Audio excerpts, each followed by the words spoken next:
Escuchaba el recordatorio de que la próxima semana estaremos orando por dependencia del Espíritu. Tú traías a mi mente las palabras de uno de los héroes de la iglesia de tiempos recientes, el Dr. Lloyd Jones, que cuando subía al púlpito decía en cada escalón por donde caminaba: yo creo en el Espíritu, yo creo en el Espíritu, yo creo en el Espíritu.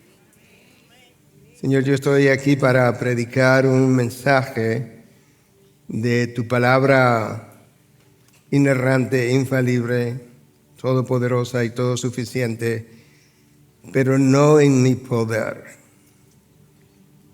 Señor, yo te pido que tú me permitas predicar en el poder de tu Espíritu, para la gloria del Hijo. Señor, esta es la era del Espíritu, pero es para la gloria del Hijo.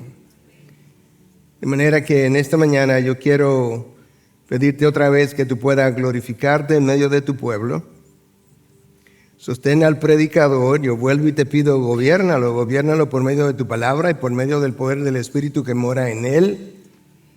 Permite que él pueda, no permitas más bien que él predique ni hoy ni en ninguna ocasión una ortodoxia muerta. Una ortodoxia muerta es doctrina correcta, pero divorciada del poder de tu Espíritu. Señor, levanta un mover de oración y levanta un mover de dependencia del Espíritu, que podamos finalmente entender y llevar a la práctica que separados de ti nada podemos hacer. Y si bien es cierto que tú fuiste quien pronunciaste esas palabras, Jesús, la realidad es que nosotros somos conectados contigo por medio del Espíritu que mora en nosotros. Gracias por ministrar a mi alma en esta mañana. Gracias por ministrar a mi alma durante toda esta semana al saborear todavía de una mejor manera las verdades en el texto de hoy. Permite, Señor, que podamos comer de tu plato y que quedemos con hambre, no porque no fue suficiente, sino porque queremos volver a comer de la misma comida. Te lo pedimos en el nombre de tu Hijo Jesús. Y su pueblo dice, amén, amén. Bendiciones. ¿Podemos sentarnos? Bueno, yo creo que ustedes no necesitan ser recordados. Estamos en una serie acerca de Jesús, la gloria de los siglos. ¿Te imaginas? Jesús es la gloria de los siglos. Y en esta mañana nosotros vamos a continuar exactamente donde nos quedamos. Cubrimos hasta el versículo 10 del capítulo 2, estamos comenzando hoy en el 11, y vamos a cubrir hasta el 18. Pero simplemente quería recordarte dónde estuvimos la semana anterior. Vimos cómo Cristo se convirtió en último caso en nuestro sumo sacerdote, pero para llegar hasta ahí fue necesario que Él padeciera de tal manera que pudiera identificarse con nosotros se hizo carne, ¿verdad?, para poder identificarse con aquellos que heredamos de Adán esa naturaleza humana. Entonces Cristo vino a representarnos, entonces necesitaba toda la experiencia humana en su plenitud para poder ser nuestro verdadero e ideal sumo sacerdote. Entonces el versículo 10 con el que nosotros cerramos nos habla que Cristo es el autor, esta es la traducción en la mayoría de las Biblias, es el autor de nuestra salvación. Pero yo creo que a mí se me olvidó mencionar que la palabra traducida ahí como autor en el griego es una palabra que puede ser traducida no solamente como autor o como líder, pero sobre todo como pionero. Y eso es una palabra importante porque probablemente eso estaba más en la mente quizás del autor del libro de Hebreos. Porque un pionero es alguien que va adelante, va abriendo un camino, porque él entiende que hay otros que vienen detrás, que necesitan seguir por el mismo camino. Y en la medida en que él entonces fue trillando ese camino, pues se fue preparando el camino por donde tú y yo teníamos que caminar y seguir hasta encontrarnos en gloria. Cuando él terminó eso de trillar ese camino, para ese entonces ya él se había convertido en nuestro sumo sacerdote, había ofrecido su vida como sacrificio en la cruz y su vida ofrecida allí se juntó con su oficio de sacerdote, donde el sacerdote y el sacrificio fueron la misma cosa. Luego se convirtió en nuestro abogado ideal, como Juan nos dice en una de sus cartas, que si pecamos, abogado tenemos frente al Padre, pero al mismo tiempo es nuestro intercesor ideal.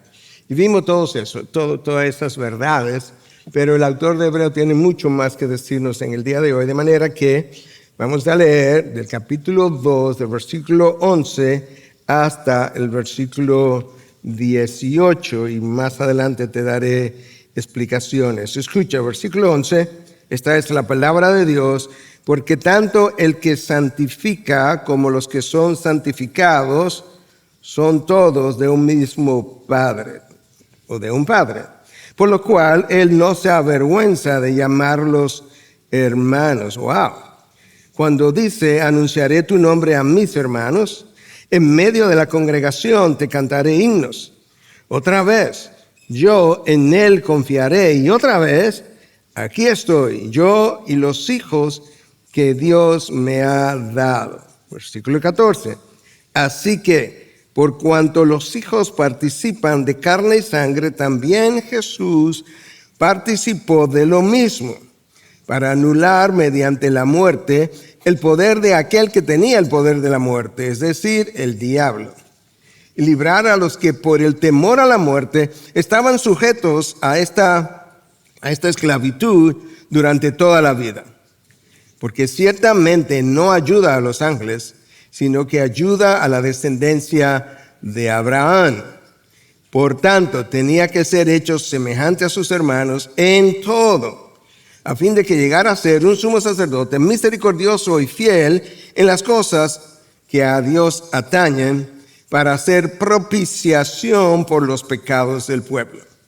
Pues por cuanto Él mismo fue tentado en el sufrimiento, es poderoso para socorrer a los que son tentados. Yo sé que hay algunas cosas ahí que no te resultan tan claras, pero vamos a caminar y vamos a tratar de explicarte el texto. Yo creo que el texto, cuando lo lees una y otra vez, tiene varias verdades que comunicarnos, algunas ya introducidas la semana pasada, pero aquí hay dos pilares sobre los cuales descansa cada verdad que el texto contiene.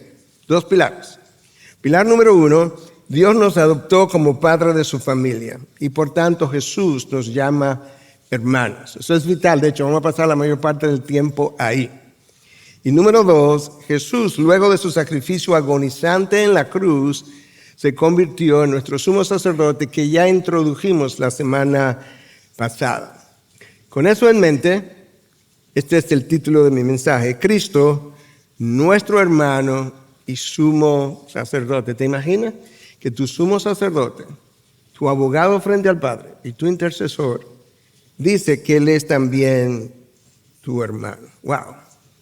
Comencemos con el primer pilar. Dios nos adoptó como parte de su familia. Y Jesús ahora nos llama hermanos. Versículo 11, vuelvo a leerlo.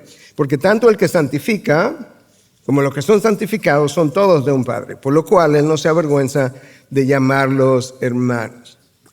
El autor de Hebreos claramente se está refiriendo a Cristo. Cristo es el sujeto prácticamente del libro entero. No en todos los casos, pero es el sujeto principal. Entonces, cuando Él dice esto, Él está hablando de que Cristo es quien nos santifica y nosotros somos los santificados. Y que los dos pertenecemos a un mismo Padre. Ahora, hagamos una diferencia que yo creo que ya ustedes entienden. Jesús ha sido el Hijo del Padre desde toda la eternidad. En un sermón anterior hablamos de lo que se conoce en teología como la generación eterna del Hijo. En otras palabras, Dios siempre ha existido como una Trinidad y desde siempre el Hijo ha estado con Él en esa relación. Ellos siempre han guardado esa relación de Padre e Hijo dentro de la Trinidad junto con el Espíritu Santo. Eso de que el Hijo o Jesús es el Hijo del Padre no es una enseñanza de poco peso, no es una enseñanza liviana. De hecho, es una enseñanza teológica repetitiva, recurrente, sobre todo en el Nuevo Testamento. Déjame darte una idea. La frase el Hijo de Dios aparece más de 40 veces en el Nuevo Testamento para referirse a Jesús en relación con Dios Padre. La frase el Hijo también aparece más de 40 veces en el Nuevo Testamento. Si nosotros contamos otras frases como su hijo y frases parecidas, probablemente vamos a encontrarnos con no menos de 150 referencias al hecho de que hay un padre y hay un hijo, y ese hijo es Jesús, hecho en la carne. Él y nosotros pertenecemos a la misma familia. Eso es impresionante. Porque nosotros anteriormente, nosotros no hemos sido hijos de Dios siempre. Eso es un mal entendimiento, como que la raza humana, todos somos hijos de Dios. Eso lo escucha en la calle, eso no es verdad. Juan nos dice en el capítulo 1, versículos 12 y 13, que aquellos que lo recibieron, a esos solamente les dio el derecho de llegar a ser hijos de Dios. ¿Por qué? Porque no lo eran. Entonces, ¿qué éramos antes? Bueno, creo que hablamos de eso. Éramos hijos de ira, según Efesios 2:3. Éramos hijos de las tinieblas, según Efesios 5:8. ¡Wow! Éramos hijos del diablo, de acuerdo a Juan 8:44 y primera de Juan 3:10. Y dado todo eso, entonces éramos enemigos de Dios. La raza humana no es hija de Dios. Somos enemigos de Dios por naturaleza. Romanos 5:10. Y Cristo vino y nos tomó desde esa condición para llevarnos a ser hijos de Dios. ¡Wow! La pregunta es entonces, la primera pregunta, porque tenemos varias preguntas que hacerle al texto y a ustedes de manera retórica. ¿Cómo llegamos nosotros desde donde estábamos a ser hijos de Dios? Bueno, el texto en el versículo 11 dice que Jesús nos santificó. Y yo sé que nosotros frecuentemente pensamos que quien nos santifica es el Espíritu. Y pensamos usualmente en la santificación, porque nosotros somos los santificados, como si primero ocurre la justificación, somos declarados justos delante de Dios, y es cierto, y que luego nosotros somos santificados por el poder del Espíritu, de acuerdo a 2 Corintios 3:18. Hay verdad en eso. El problema es que el autor de Hebreos, que conoce mucha teología, está viendo algo que frecuentemente nosotros no vemos. La santificación, con frecuencia, nosotros la dividimos como en dos partes, pero eso realmente no es exactamente como la Biblia lo presenta. La santificación puede ser vista como un solo proceso, de principio a fin, desde la justificación en la cruz a la santificación, desde la cruz a lo largo de la vida y hasta entrar en gloria. Todo eso puede verse como santificación. Ahora, para entender mejor cómo es que ocurre, la santificación ha sido dividida en dos partes. Entonces, cuando la dividimos es donde tenemos problema de quién es quien nos santifica. Porque la dividimos y decimos, Cristo en la cruz nos justificó. Y cuando nos justificó, nos declaró justo delante de Dios. Ahí cuando Él murió, Él propició la ira de Dios, placó la ira de Dios. Y a eso le llamamos, en ese momento, que Cristo nos dio santificación posicional. Nos posicionó delante del Padre y nos declaró incluso santos. El mismo día en que yo entregué mi vida al Señor. Y luego entonces hablamos de una santificación progresiva que ocurre a lo largo de toda la Biblia. Que 2 Corintios 3:18 habla, pero esa santificación ocurre de manera como, según el texto que te acabo de mencionar, nosotros contemplamos como en un espejo la gloria del Señor Jesucristo y vamos siendo santificados por medio del poder del Espíritu. De manera que la santificación es mejor vista como un solo proceso, desde el momento en que Cristo te santifica posicionalmente y continúa tu proceso de santificación, contemplando la gloria del Hijo y el poder del Espíritu acompañándote en el proceso. Cuando tú llegas ahí, Cristo dice que Él no se avergüenza de llamarnos hermanos. ¿Están conmigo todavía? Ok. Entonces, el día que tú crees, tú eres apartado para Dios. Pero escucha, hermano, porque vamos a llegar ahí en un momento más adelante. Tú eres apartado para Dios para dos cosas. Para reflejarlo y glorificarlo. Pero tú eres apartado para Dios para servirle a Dios. En el Antiguo Testamento, cuando los instrumentos musicales eran consagrados, la palabra ahí implicaba separado para uso exclusivo. Cuando una pareja se casaba, se hablaba de que como que el matrimonio era un ketuchín, la palabra hebrea que implicaba uso exclusivo del uno para el otro también, de manera que tú fuiste apartado para uso de Dios. Entonces, cuando Dios te hace su hijo, en ese momento es que tú eres adoptado dentro de la familia de Dios. El apóstol Pablo hace de eso, de la adopción, una doctrina. Y déjame decirte que es una doctrina eminentemente paulina. Nadie más habla de adopción. Los otros autores hablan de hijos de Dios, de manera que somos hijos de Dios de manera repetitiva, pero solamente Pablo habla de la adopción. Es eminentemente paulina y él la menciona 5 veces en 3 cartas o en 2 cartas. Romanos 8:15, Romanos 8:23, Romanos 9:4, Gálatas 4:5 y Efesios 1:5. 3 cartas, 5 veces en 3 cartas. De manera que es interesante porque este concepto paulino es tan exclusivo, no aparece en el Antiguo Testamento, no aparece en la literatura griega clásica, no aparece en la literatura judía de aquel periodo. Es paulina. ¡Wow! Nosotros no entendemos cuán privilegiados somos de haber sido adoptados dentro de la familia de Dios. Yo tengo que confesar que rumiando esto mucho más y habiendo tenido acceso a un nuevo libro que pude comenzar a leer, llamado así mismo, Adoptado dentro de la familia de Dios, 250 páginas, a hablar de ese solo concepto. Yo fui ricamente ministrado al pensar una y otra vez, wow. Como nosotros no entendemos lo privilegiados que somos, por eso no tenemos suficiente amor por Cristo. Por eso nosotros no somos tan agradecidos acerca de nuestra salvación y vivimos con una expresión de gratitud continua. Y si la verdad es conocida, nuestra vida de obediencia tampoco refleja las bendiciones que Cristo derramó sobre nuestra vida, porque si nosotros estuviéramos apercibidos de dichos privilegios, nuestra vida de obediencia fuera pristina. La mano derecha de Martín Lutero, Felipe Melanchthon, el colaborador más cercano de Lutero y uno de los buenos teólogos de la Reforma, decía, conocer a Cristo es conocer sus beneficios. Wow, si yo no conozco sus beneficios, implica que yo no conozco bien a Cristo, quizás no lo conozco para nada. Y que esos beneficios llegan a nosotros como resultado de nuestra unión con Cristo.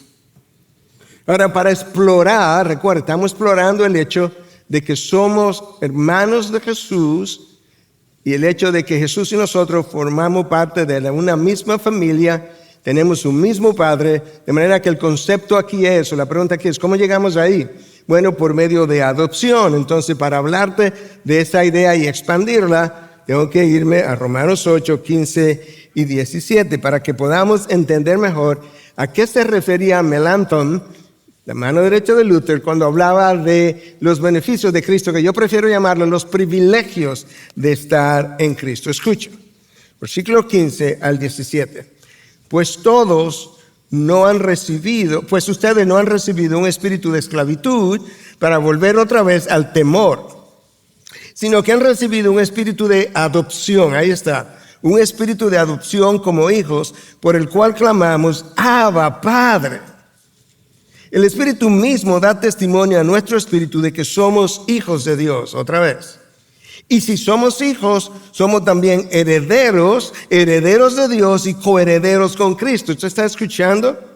Si en verdad padecemos con Él, a fin de que también seamos glorificados con Él. Estos no son beneficios simplemente.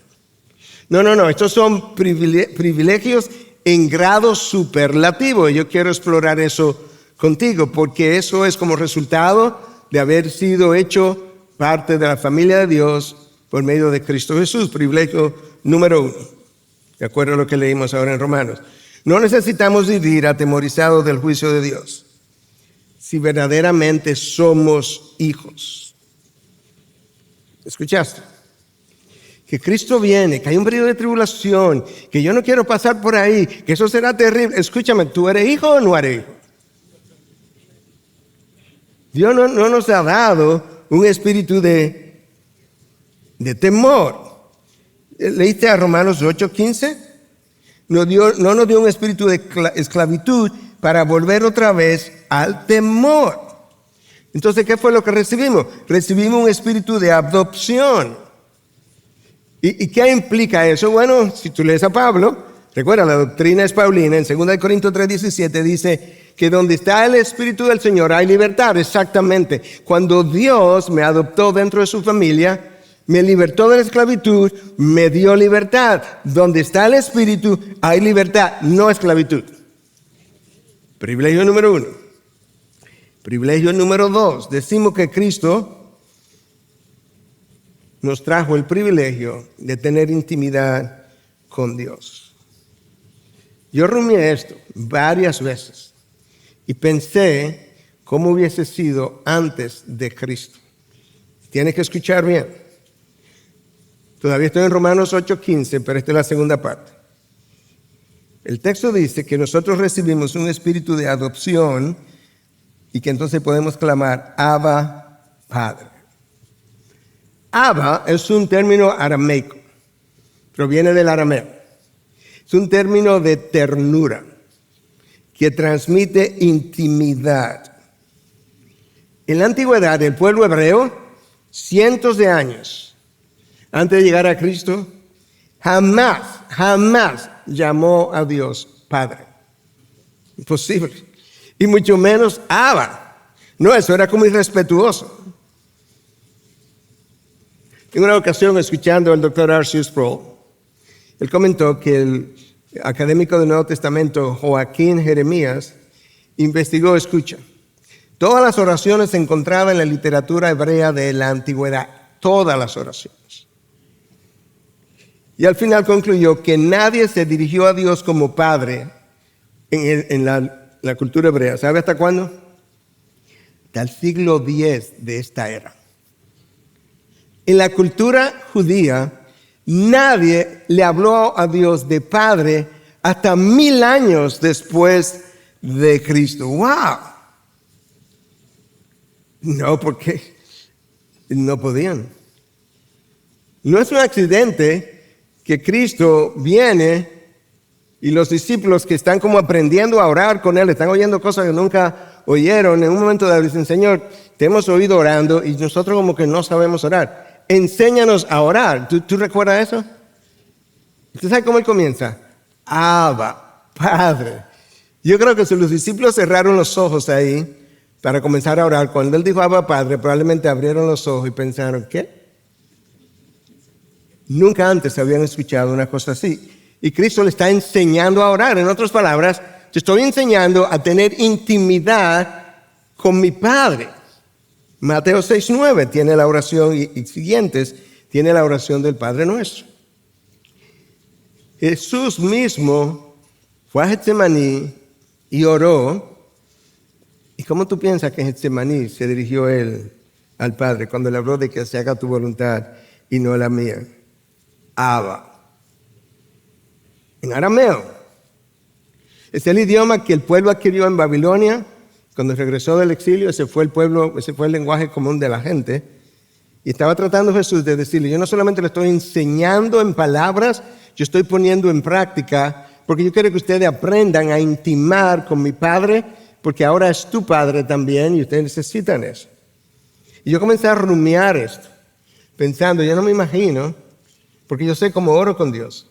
Yo sé lo franco que soy, lo directo que soy, lo transparente, lo vulnerable, lo brutalmente sincero que soy con Dios. Decía, wow, que yo no hubiese podido hacer nada de esto. Escucha algo más. En Gálatas 4:6, el apóstol Pablo, el campeón de la doctrina de la adopción, y porque ustedes son hijos, Dios ha enviado el Espíritu de su Hijo a nuestros corazones, clamando, Abba, Padre. Otra vez, Pablo está diciendo, escucha, esta es la manera de orar. Tú tienes que aprender a tratar a Dios como tu Señor, pero sin olvidarte nunca de que Él es tu Padre. Hay una relación, hay un sabor, si tú quieres, especialmente, no sé, dulce, cuando tú puedes intimar y sabe que quien te oye es tu Padre. Y no solamente que quien te oye es tu Padre, es que como es un Padre bueno, y no solamente bueno, sino infinitamente bueno, es un Padre que cuando te escucha orar, aun si tú no oras muy bien, pero está orando sinceramente, genuinamente, Él te entiende. Es como el niño, no sé si te conté en una ocasión, el niño que está orando en una reunión de hombres en una iglesia, que es una historia verídica aparentemente, un niño que sea de 10 años y invitaron que si uno de los niños, eran todos hombres, pero había niños varones ahí, que si quería orar, y entonces el niño pasa adelante, está todo nervioso, no tiene mucha práctica orando, y él le dice: gracias Dios Padre por crucificarte en la cruz. Y bueno, al final uno de los ancianos se acerca y le dice: mira, mi hijo, para que aprendas a orar, no fue el Padre que se crucificó. Y él le dice: bueno, gracias por la corrección, pero yo no estaba hablando con usted.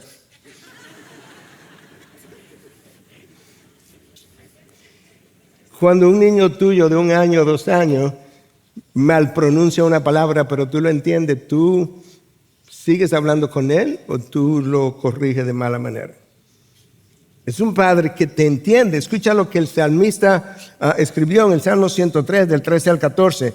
Como un padre se compadece de sus hijos, así se compadece el Señor de los que le temen, en el término de aquellos que le obedecen, aquellos que se relacionan con Él reverentemente.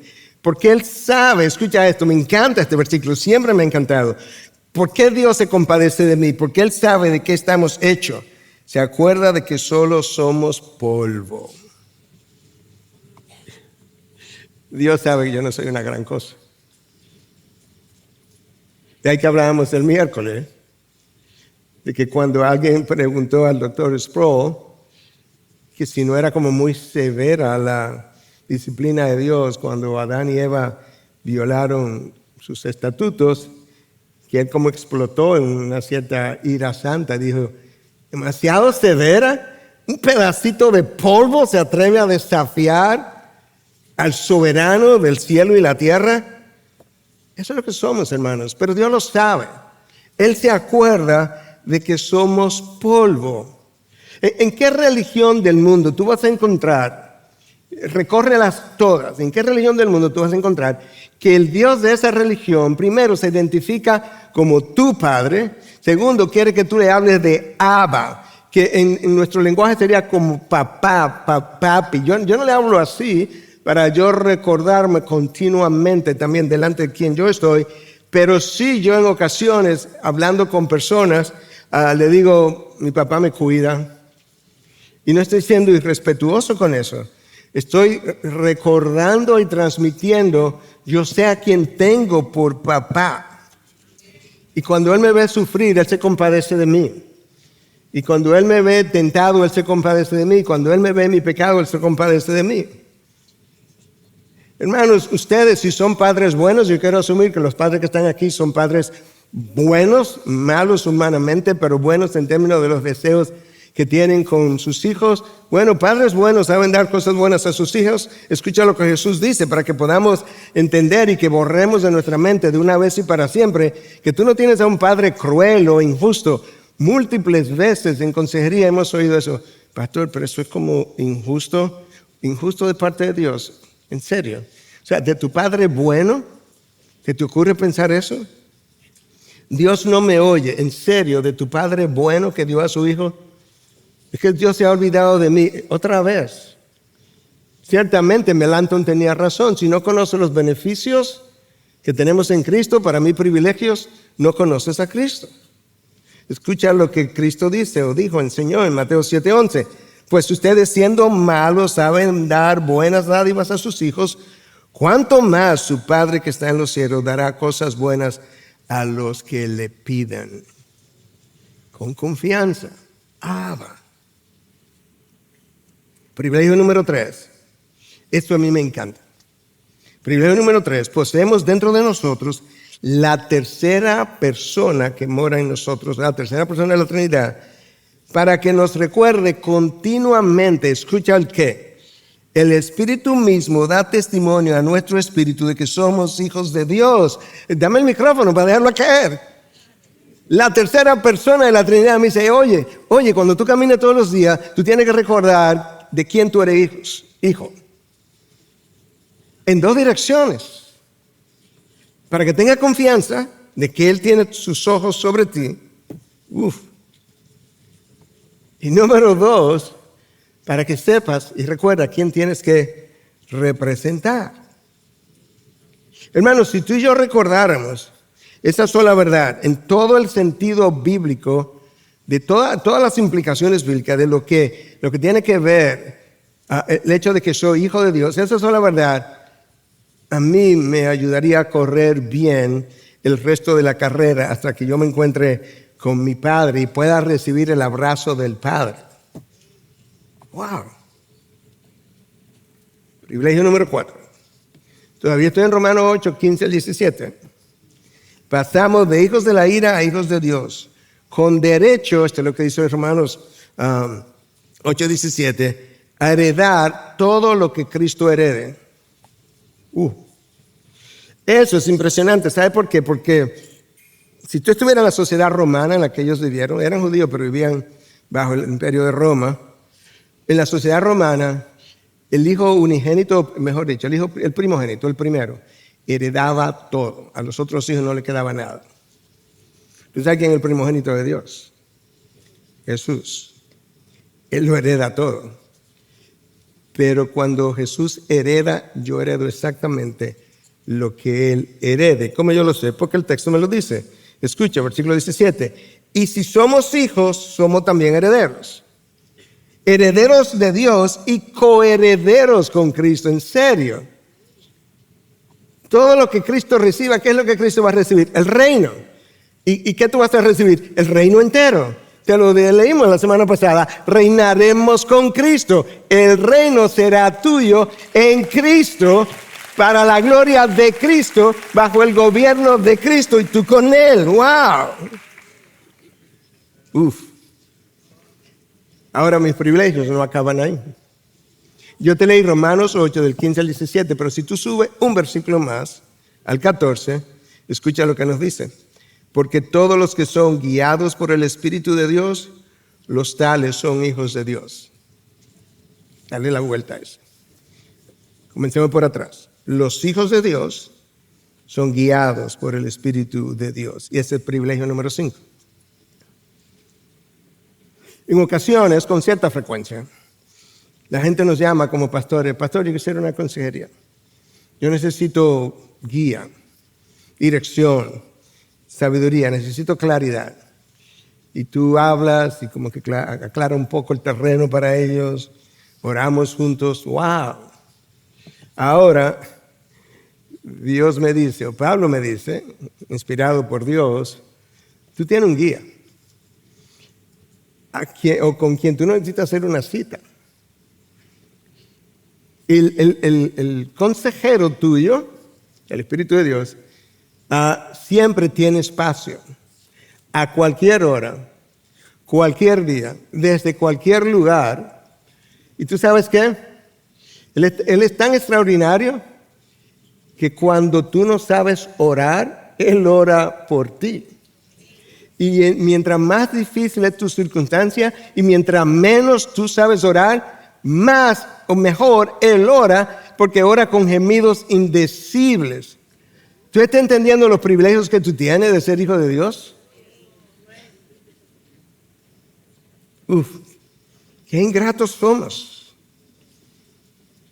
El académico Douglas Moore, quizás uno de los mejores académicos del Nuevo Testamento hoy en día, dice, escucha, ser guiado por el Espíritu no simplemente significa que Él te guía a la hora de tomar decisiones.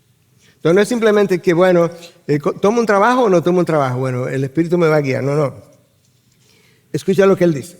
No simplemente significa que Él te guía a la hora de tomar decisiones, sino que tú estás bajo la influencia dominante del Espíritu. Imagina lo que algunos están pensando. Estamos no solo bajo la influencia del Espíritu, la influencia dominante del espíritu. Pastor, ¿y por qué es que la carne con frecuencia me gana? Bueno, número uno, observación número uno. Si tú estás bajo la influencia dominante del espíritu, por definición, tú debieras tener más batallas ganadas que batallas perdidas contra los deseos de tu carne. Si no está ocurriendo, tengo que por lo menos examinarme para ver si estoy en la fe o examinarme para ver si me estoy alejando de Dios. Y cuando yo no lo hago, o sea, cuando yo no estoy ganando más batallas que las que pierdo, a pesar de ser hijo de Dios, tenemos que ser honestos, brutalmente honestos delante de Dios y admitir que nosotros permitimos, dimos aprobación para que la carne ganara la batalla porque yo quería disfrutar de ese pedacito de la carne que me estaba llamando. ¿Por qué, pastor? Porque la influencia del Espíritu, claro que tiene que ser dominante. Es el poder del infinito que mora dentro de ti. Y la observación número 2 es que el Espíritu se nos ha dado, escuche, ¿para qué? De acuerdo a Pablo mismo, para dar muerte a las obras de la carne. ¿Sabe por qué, hermanos? Pablo dice que yo tengo que hacer uso de ese poder para que el Espíritu pueda cultivar el fruto del Espíritu, que comienza con amor, gozo, paz y termina en dominio propio. Pero ¿sabes qué? Pablo dice, nosotros no tenemos ninguna obligación con la carne porque Él la deja ganar. Ahora, nosotros sí tenemos una obligación con Cristo y Él es quien tiene que ganar en tu vida. ¡Wow! Ahora escucha, yo simplemente mencioné 5 de los privilegios, de los cientos de privilegios que tenemos en Cristo, como fruto de haber sido adoptado dentro de su familia. Pero déjame recordarte algo y recordarme algo, porque me lo recordé para mí mismo esta semana. Mientras más y mayores son mis privilegios, más y mayores son mis responsabilidades. Tú sabes que, no sé, pensando en la nación más poderosa de la tierra, Estados Unidos. Se ha oído mucho el nombre de Marco Rubio o el vicepresidente J.D. Vance. Ellos llegan a la Casa Blanca, entran, como decimos en nuestro país coloquialmente, perdona la expresión, pero es algo de la calle, entran como perro por su casa. El perro llega a su casa y entra y no pide permiso. Y ellos no piden permiso tampoco. Porque eso es un privilegio enorme, pero tú sabes que esa gente no está durmiendo en los últimos meses. Sus responsabilidades son igualmente enormes. De manera que nosotros tenemos privilegios enormes, lo cual implica que tú y yo tenemos responsabilidades enormes. Y eso comienza por el entendimiento que ser hechos hijos de Dios no nos permite seguir siendo hijos de la carne. No, de ahí nos sacaron, de ahí me compraron. Ahí me encontraron todo enlodado y me limpiaron y vuelvo como el perro al vómito, dice Pedro. Recuerda lo que el apóstol Pablo, el campeón de la doctrina de la adopción, nos dice en Efesios 1, 4 y 5. Porque Dios nos escogió en Cristo. Desde antes de la eternidad ya estaba escogiendo hijos para el futuro. Antes de la fundación del mundo, escuchen para qué. Escucha para qué. Para que fuéramos santos y sin mancha delante de Él. Eso es una responsabilidad que yo tengo. En amor nos predestinó para adopción, ahí está Pablo, como hijos, para así, mediante Jesucristo, conforme a la buena intención de su voluntad. Nos escogió como hijos para así, mediante Jesucristo. Jesucristo es quien lo hace posible. Pero claramente Pablo me dice, escúchame. Te escogió para que seas santo y sin mancha, para que sea como Él, porque Él es el Hijo, con el modelo, el patrón, la piedad, o el modelo con el que yo te comparo para seguir moldeándote o cambiándote, dándote forma a lo largo de tu vida. Hermanos, si Dios nos escogió para ser santos y sin mancha, escuche, porque esta es la aplicación. Recuerda que Dios te escogió no solamente para que sea parte de la familia, sino también para usarte. Uso exclusivo. Entonces, si eso es verdad, nosotros no podemos seguir acumulando bienes materiales, procurando la felicidad antes que la santidad, buscando querer hacer un nombre famoso como los constructores de la Torre de Babel, y tú sabes cómo esto terminó. Tú sabes lo que Cristo dijo a aquellos que tú lo has oído de manera recurrente. Y no es porque yo tengo un cliché en mi cabeza, es que yo creo que mis reflexiones a lo largo de los textos que voy leyendo me llevan al mismo texto una y otra vez. Cristo le dice a un grupo de personas, una multitud que todavía no había creído: si alguno quiere venir en pos de mí, niéguese a sí mismo. Si tú no estás dispuesto a negarte a ti mismo, ni consideres ser mi discípulo, mucho menos mi hijo. Me encantó este comentario de John MacArthur acerca de esa frase. Escucha, yo creo que esta frase, o mejor dicho, este párrafo, porque es un párrafo, entendido correctamente, tiene el potencial de filtrar quién es un hijo y quién no es un hijo. O tiene el potencial de decirme: oye, yo soy un hijo, pero estoy avergonzando a mi padre. Estoy avergonzando a mi padre y al padre de aquel que me santificó. Escucha lo que dice MacArthur. En griego, el verbo traducido como negarse es muy fuerte, tiene mucha fuerza. Y significa, escucha, repudiarse a uno mismo. Repudiarse a uno mismo. O negarse a sí mismo. La cruz afecta tus sensibilidades emocionales. Luego choca con tu orgullo intelectual y aplasta tu voluntad de autodeterminación. ¿Vamos bien? La cruz ataca tus sensibilidades emocionales, luego choca con tu orgullo intelectual y aplasta tu voluntad de autodeterminación. ¿Quieres ser cristiano? ¿Es el fin de ti o el final tuyo? Tu vida terminó. Intenta vender este mensaje ahora. Dice MacArthur, esto no es el evangelio de la autorrealización. Este es el evangelio de la negación. Este no es el ejército norteamericano cuyo eslogan es: sé todo lo que puedes llegar a ser. No. Este es el final de ti mismo. Bingo.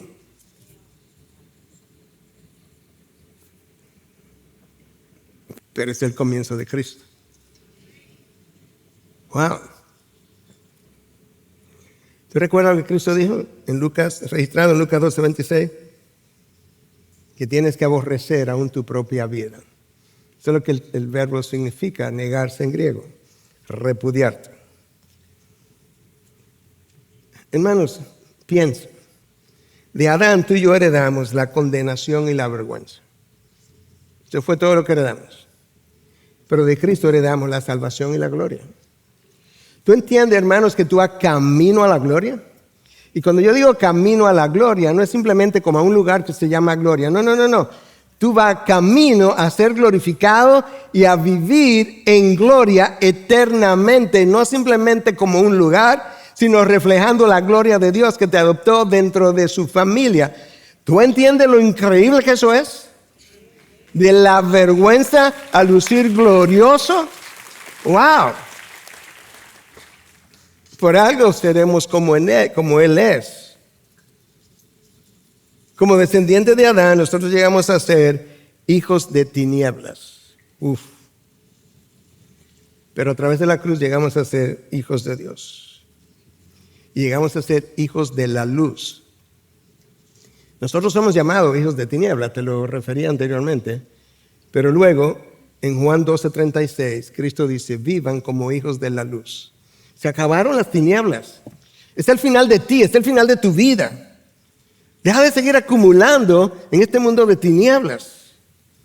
Escucha cómo 1 Tesalonicenses 5:5 afirma lo que acabo de decir: porque todos ustedes son hijos de la luz e hijos del día. Nosotros no tenemos nada que ver con las tinieblas. No somos de la noche ni de las tinieblas, dice Pablo. Fuimos, pero no somos. Bueno, tengo unos meses viviendo en tinieblas. Bueno, porque ¿qué tú haces ahí? La gran pregunta es, que si no la hemos hecho, debiéramos estarla haciendo. ¿Qué fue lo que movió al Dios tres veces santo? Mirar hacia abajo, encontrar hijos que estaban muertos en delitos y pecados y enlodados en su propio pecado. Que eran hijos del diablo, hijos de la ira, hijos de tinieblas.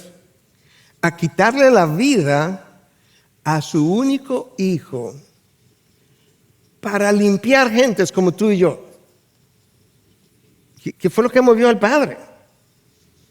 Bueno, Juan nos da la respuesta en su primera carta, en 3:1. Miren cuán gran amor nos ha otorgado el Padre, que seamos llamados hijos de Dios. Y eso somos, dice Juan.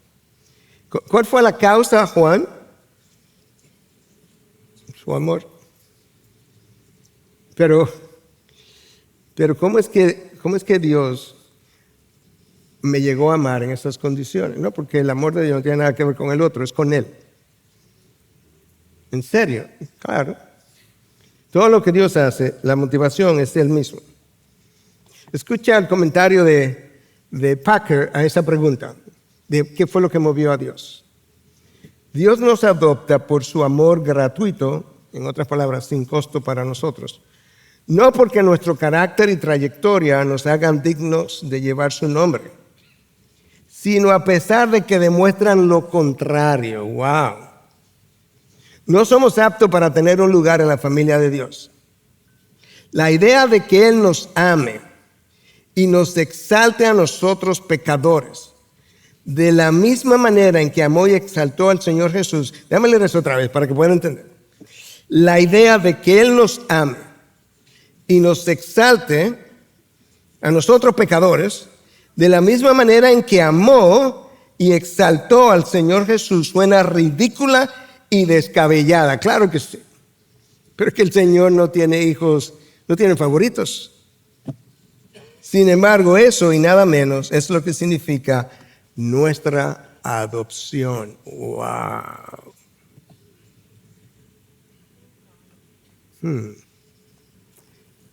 Déjame irme a Pablo otra vez, porque él es él es el autor de esta doctrina.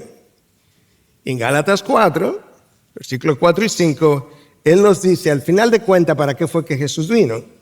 Pero cuando vino la plenitud del tiempo, cuando todas las cosas coincidieron, Dios envió a su Hijo, nacido de mujer, nacido bajo la ley, a fin de que redimiera a los que están bajo la ley. Ok, todavía no he terminado. Cristo fue enviado para que redimiera a los que estaban bajo la ley. Porque eso era una esclavitud vivir de esa manera. Si terminara ahí, bueno, eso es bueno, pero probablemente íbamos a volver a violar la ley otra vez, como ha ocurrido. Pero escucha lo que dice, que Cristo vino a fin de que, propósito número 1, a fin de que redimiera a los que estaban bajo la ley, propósito número 2, para que recibiéramos la adopción de hijos. ¡Wow! El propósito último de la humillación, encarnación, sufrimiento, crucifixión de Cristo Jesús fue simplemente que pudiéramos ser adoptados como hijos y sacarnos de debajo de la ley para que recibiéramos la adopción de hijos. ¡Wow, wow, wow, wow! Ahora, el autor de Hebreo hace como un paréntesis en el desarrollo de lo que viene diciendo y se va a los versículos 12 y 13 que presentan cierta dificultad, porque el versículo 12 se refiere al Salmo 22, versículo 22. Salmo 22, 22. Ahora lo explico. Y el próximo versículo, el 13, es una cita de Isaías 8, 17 y 18. Es como él no la explica, él no la introduce, pero tú y yo tenemos que recordar que esta carta se llama a los hebreos. Él da por sentado que cuando él cite pasajes del Antiguo Testamento y lo introduzca ahí, o lo traiga sin introducción alguna, que ellos van a saber de qué él está hablando.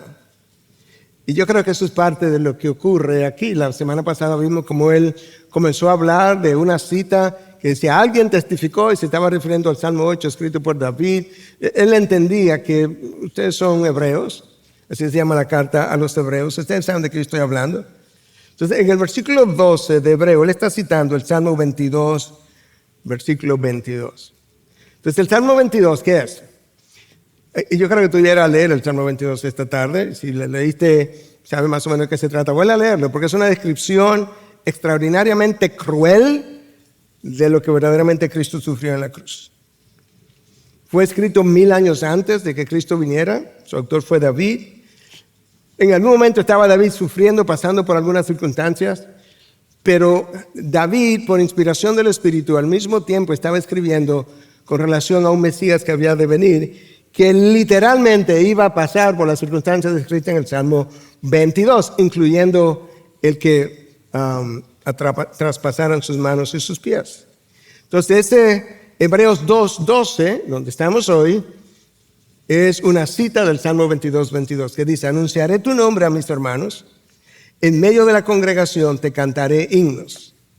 Y en esencia, cuando tú vas al Salmo 22, lo que tú lees es que está describiendo todos los sacrificios, sufrimientos, dolor, crueldades que Cristo atravesó, pero que al final Él podrá estar sumamente gozoso de poder ver una cantidad de personas a quienes Él podrá llamarles hermanos. El autor de Hebreos toma ese versículo, el Salmo 22, y lo pone ahí y te dice, hey, va a llegar el momento en que Cristo hará exactamente lo mismo, anunciará el nombre del Padre entre mis hermanos y en medio de la congregación, junto con ellos, te cantaré himnos. ¡Wow!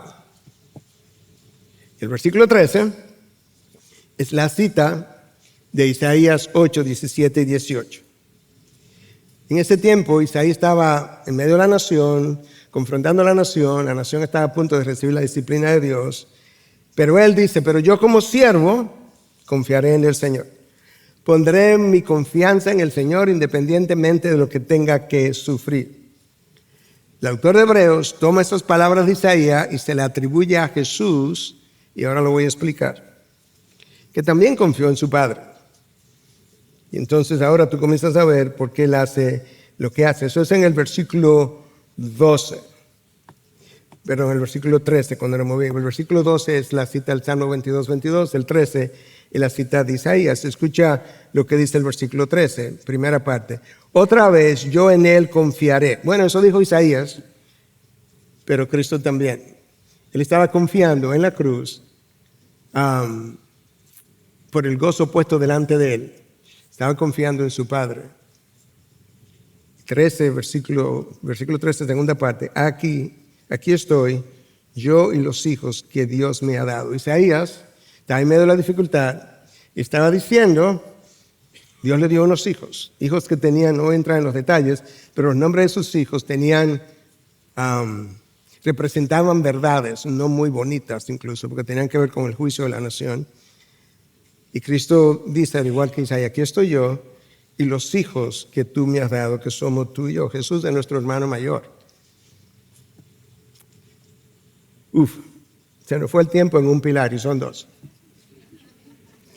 Pero el segundo pilar, yo desarrollé una parte de esa manera que voy a tratar de traerlo a conclusión relativamente rápido. Recuerda que hablamos de que Cristo fue hecho nuestro sumo sacerdote, el ideal abogado y el ideal intercesor. Y hablamos de todo eso.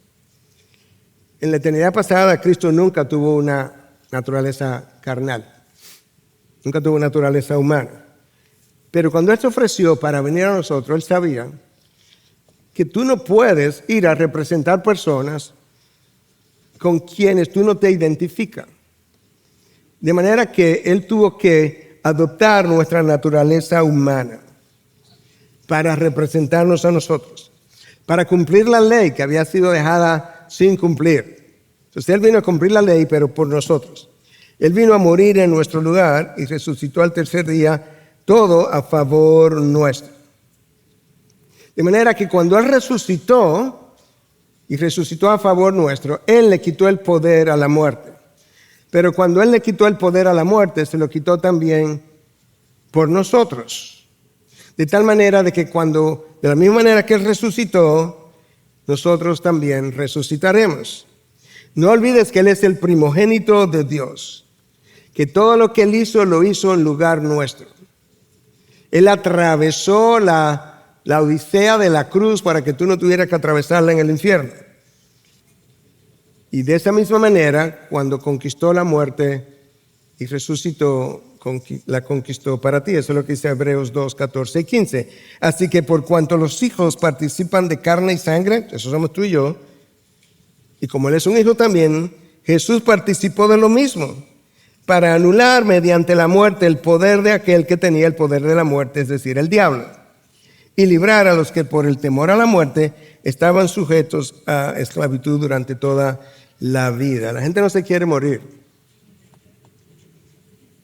Yo no le tengo temor a la muerte, pero, decía el famoso Woody Allen de Estados Unidos, yo no le tengo temor a la muerte, yo simplemente no quiero verla llegar. Ahora recuerda algo, hermano. Cristo hizo todo eso por nosotros. Pero el fin último era que tú llegaras a ser santo y sin mancha delante de Él. Déjame darte una idea. Ya tú eres de la familia de Dios. Se supone que tú debes exhibir las características de la familia de Dios. Si estás familiarizado con el nombre de Rockefeller en Estados Unidos, tú sabes que esa familia se ha caracterizado por mucho dinero.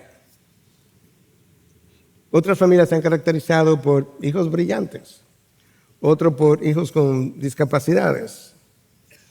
Bueno, la característica de los Rockefeller fue el dinero, la característica de la familia de Dios o los hijos de Dios debe ser la santidad.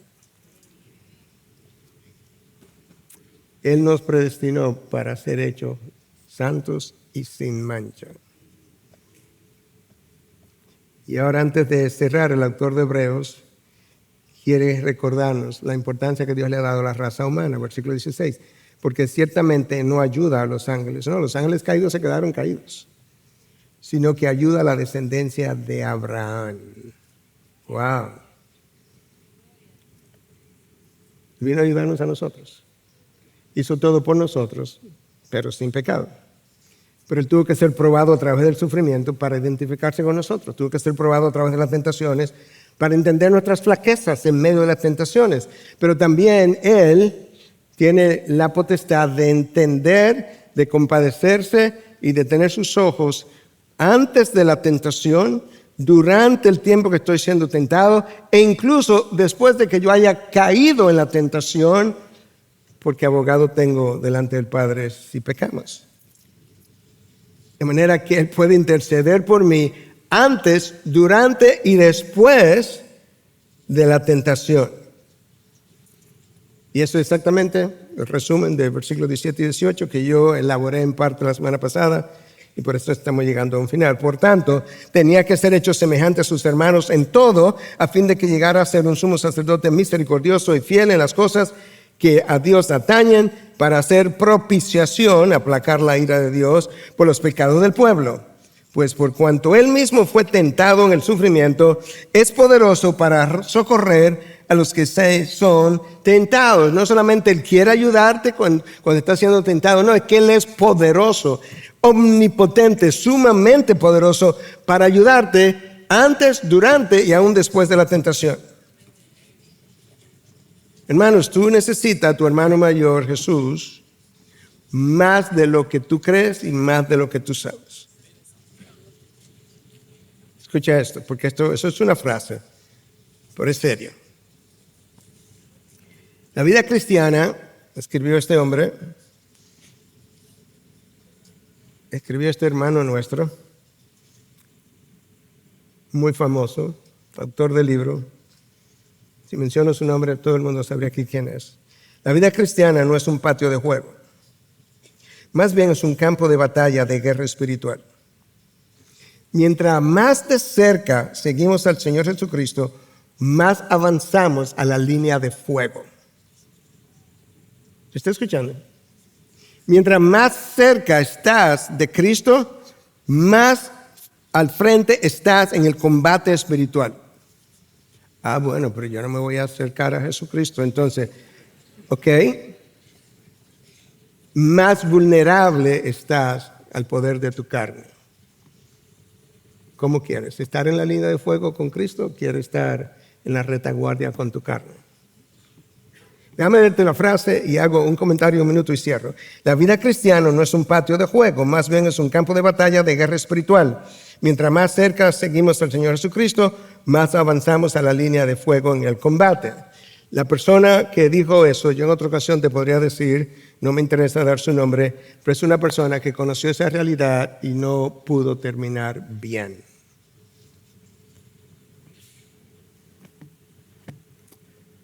Yo no mencioné eso porque me gusta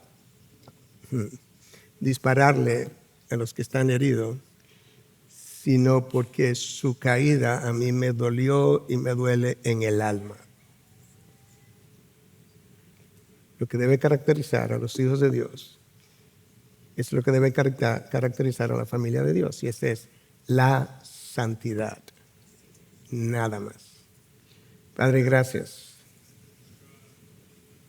por tu adopción, por tus privilegios, por tu Hijo, por su sangre, por tu Espíritu, por tu palabra. Perdónanos, porque con los inmensos privilegios no abrazamos nuestras inmensas responsabilidades. Gracias por la victoria, Cristo, en la cruz, y por dejar la tumba vacía 3 días después. Todo a nuestro favor. Bendito sea tu gran nombre por los siglos de los siglos. Y su pueblo dice, amén, amén. Gracias por acceder a este recurso. Espero que haya sido de gran bendición para tu vida. Te sugiero que te suscribas a este canal de forma que tú puedas recibir notificación la próxima vez que hayamos subido un nuevo recurso que pueda servirte de instrucción y bendición.